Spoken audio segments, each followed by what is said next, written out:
samot-saring mga opinyon ng ating matutunghayan patungkol sa viral video na ito. Tawagan sa'yo si Marlene dyan.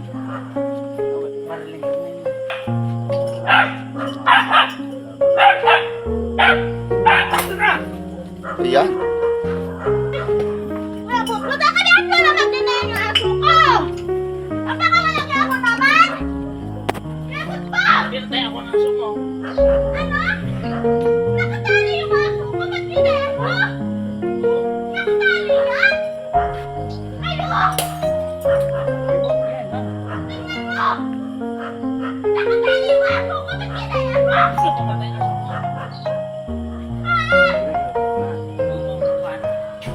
Ayan talaga!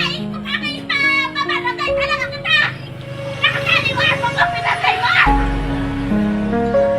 Buti sana ko nakawala yung aso ko! Punta-punta ka dito! Buti sana ko nakawala yung aso ko!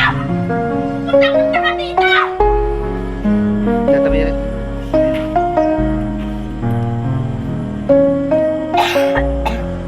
Yan o, nakatali ang aso.